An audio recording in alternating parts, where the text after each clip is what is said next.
Mbappe আর ডেম্বেলের গোলে মরক্কোকে হারিয়ে সবার আগে সেমিফাইনালে চলে গেল 2018 এর বিশ্বকাপ বিজয়ী 2022 এর বিশ্বকাপ রানার্স আপ ফ্রান্স। মরক্কো তাদের শতভাগ চেষ্টা করেছে। ইয়াসিন বুনো, আশরাফ হাকিমিরা নিজের শেষটুকু দিয়ে সর্বোচ্চ চেষ্টা করেছেন, কিন্তু গতবারের মতো এবারও তাদের বিদায় নিতে হলো এই ফ্রান্সের কাছেই। গতবার সেমিফাইনাল আর এবার তাদের কোয়ার্টার ফাইনাল। মরক্কো দলটা বেশ ভালোই উন্নতি করেছে, কিন্তু ফ্রান্সের মতো দলের সাথে লড়াই করার জন্য তা মোটেও যথেষ্ট ছিল না। ম্যাচের শুরু থেকেই ফ্রান্স আক্রমণ করে খেলতে থাকে, আর মরক্কো চেষ্টা করে ম্যাচের অবস্থা বুঝে মিড ব্লকে এগিয়ে যেতে, কিন্তু এমবাপ্পে ওলিসেরা যেভাবে আক্রমণ করতে থাকে সেটাকে আটকে রাখা সহজ কাজ হয় না, যার প্রমাণ পাওয়া যায় ম্যাচের 28 মিনিটে। বক্সের ভেতর ফাউল করায় পেনাল্টি পায় ফ্রান্স। এমবাপ্পে আসেন পেনাল্টি নিতে, কিন্তু হয় আর্জেন্টাইন রেফারি ফাকুন্দো টেলর দেওয়া পেনাল্টি মিস করেন ফ্রান্সের ক্যাপ্টেন কিলিয়ান এমবাপ্পে।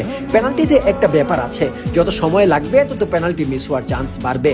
যখন সময় বেশি লাগছিল তখনই বুঝে যাচ্ছিল এমবাপ্পে হয়তো এই পেনাল্টিটা মিস করতে পারে, হলো তাই। এমবাপ্পে বাজে একটা শট নিলেন এবং বুনো তার ক্ষিপ্রতায় শট আটকে দিলেন। এগিয়ে যাওয়া হলো না ফ্রান্সের। ফার্স্ট হাফ শেষ হলো এভাবেই। সেকেন্ড হাফ আরো হাই ভোল্টেজ হবে, গোল লাগবে, এটা বুঝাই যাচ্ছিল। সেকেন্ড হাফেও একই চিত্র, এটা করেই যাচ্ছে ফ্রান্স। অবশেষে 60 মিনিটে আসে সেই মহেন্দ্রক্ষণ, এমবাপ্পে গোল করেন। What a strike! এই নিয়ে বিশ্বকাপে 20 ম্যাচে 20 গোল, যা দেখে পিটার ডারিও বলে ফেললেন, an awesome force of nature, the greatest in world cup history. Kylian Mbappe ইতিহাসের প্রথম প্লেয়ার হিসাবে দুটি ভিন্ন ওয়ার্ল্ড কাপে 10টি গোল প্লাস অ্যাসিস্টে সরাসরি অবদান রাখার রেকর্ড গড়লেন। 2022 ওয়ার্ল্ড কাপে এমবাপ্পের ছিল 8 গোল প্লাস 2টি অ্যাসিস্ট, অর্থাৎ মোট 10টি গোল প্লাস অ্যাসিস্টের অবদান। আর এবারের আসরে এখন পর্যন্ত এমবাপ্পে করেছেন 8 গোল প্লাস 3টি অ্যাসিস্ট, অর্থাৎ মোট 11টি গোল প্লাস অ্যাসিস্টের অবদান। এমবাপ্পের এই গোলের আগ পর্যন্ত মরক্কো মিড ব্লকে খেলছিল, কিন্তু তারা এই গোলের পর নিজেদের খেলার ধরন বদলায়, আর এটারই সুযোগ নেয় ফ্রান্স। 6 মিনিট পরে বেলনজুই উসমান ডেম্বেলে এমবাপ্পের অ্যাসিস্টে গোল করেন, যে অ্যাসিস্টে আবার বড় অবদান ওলিসের। আসলে ফ্রান্স দলটাই এমন, কাকে বাদ রেখে আপনি কাকে আটকাবেন। শেষমেশ 2 গোলে পরাজয় বরণ করে বিশ্বকাপ থেকে বিদায় নেয় মরক্কো। তো বিদায় নিলেও দুর্দান্ত খেলেছে মরক্কো, বিশেষ করে ইয়াসিন বুনোর কথা বলতেই হয়। ইয়াসিন বুনো আজ ইতিহাসের পাতায় নাম লেখালো। বিশ্বকাপ ইতিহাসে তিনি সবচেয়ে বেশি পেনাল্টি সেভ দেয়া গোলকিপার।